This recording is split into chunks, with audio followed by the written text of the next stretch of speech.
बच्चों, बाइबल हमें हमेशा सिखाती है कि हमें दूसरों की भलाई करनी चाहिए, दूसरों की मदद करनी चाहिए।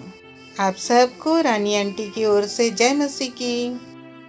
आज हम दूसरे की सहायता करने के विषय में बाइबल क्या बताती है, इसे हम सीखेंगे। बच्चों, अभी लॉकडाउन चल रहा है और बहुत सारे लोगों का काम बंद है। आप जानते हैं बच्चों, बहुत सारे लोगों के पास में इस समय भोजन की और कई वस्तुओं की कमी है। हमारे आसपास कई लोग हैं जो दूसरे को अभी भी मदद कर रहे हैं। हो सकता है आप और आपके परिवार ने भी इस प्रकार से मदद की हो। हाँ बच्चों, यदि हो सकता है हमसे मदद कर सकते हैं तो हमें ज़रूर मदद करनी चाहिए। कभी कभी हमारे आसपास इस प्रकार से निःशक्त लोग भी रहते हैं, हमें उन्हें की भी सहायता करनी चाहिए। आप जानते हैं बच्चों, कई लोग अपने कपड़े, अपने खिलौने वगैरह दूसरों को देकर हेल्प करते हैं। क्या आप लोग भी ऐसा किया है? यदि किए हैं तो बहुत अच्छी बात है। यदि नहीं किए हैं तो आपको आगे से ऐसे करना चाहिए, क्योंकि बहुत सारे आपकी उम्र के बच्चे लोग हैं जिनके पास ये नहीं है और उन्हें इसकी आवश्यकता रहती है। हाँ बच्चों, ऐसे बच्चों को हम अपने कपड़ों को देकर, अपने खिलौनों को देकर, या हमारी जो चीज़ें अच्छी चीज़ें पड़ी हैं उसे देकर, या फिर कुछ डोनेशन देकर हम इनकी मदद कर सकते हैं। हाँ बच्चों, प्रभु यीशु मसीह एक बार बैठकर सभी लोगों से जब बातचीत कर रहे थे तो प्रभु यीशु मसीह ने इसी प्रकार का एक दृष्टांत लोगों को बताए। प्रभु यीशु मसीह से कुछ लोगों ने ये प्रश्न किया कि हमारा अच्छा पड़ोसी कौन हो सकता है। प्रभु यीशु मसीह ने उत्तर में उन्हें एक दृष्टांत या एक कहानी सुनाई। प्रभु यीशु मसीह उन्हें ये समझाना चाहते थे कि हमारा अच्छा पड़ोसी जो हमसे प्रेम करता है और हमारी ज़रूरत के समय मदद कर सकता है, वही हमारा अच्छा पड़ोसी है। प्रभु यीशु मसीह ने उन्हें बताना शुरू किया। कहा, एक व्यक्ति यरूशलेम से यरीहो को जा रहा था। रास्ते में घना जंगल पड़ता था जहाँ पे चोर डाकू लोग भी रहते थे।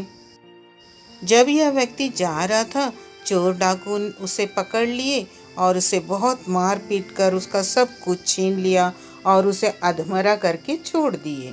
कितना दुख का बात है ना बच्चों, ऐसा करना। कोई दूसरों के साथ ऐसा कैसे कर सकता है? परंतु कुछ दुष्ट लोग होते हैं जो ऐसा भी करते हैं। आपको पता है बच्चों, वह व्यक्ति अधमरा जिस रास्ते में पड़ा हुआ था ना, उस रास्ते से एक याजक गुजरे। याजक कौन होता मालूम? याजक तो धर्मगुरु होते हैं। उस याजक ने उस व्यक्ति को इस हालत में देखा, परंतु उसकी मदद नहीं की। वे चुपचाप दूसरे रास्ते से चले गए। हाँ बच्चों, वे ना उसको उसी हालत में छोड़कर चले गए। अब दूसरा व्यक्ति भी वहाँ से गुजरा। वो लेवी था, वो भी एक प्रकार से धर्मगुरु था। उसने भी जब उसे देखा कि अधमरा है, पड़ा हुआ है, फिर भी वह वहाँ से उसकी कोई मदद किए बिना चले गया। उसके बाद ऐसा हुआ बच्चों कि उस रास्ते से एक तीसरा व्यक्ति जो सामरी था वहाँ से गुजरा। जब वह देखा कि कोई व्यक्ति अधमरे हालत में पड़ा हुआ है तो वह अपने सवारी से नीचे उतरा और उसकी हेल्प करने लगा।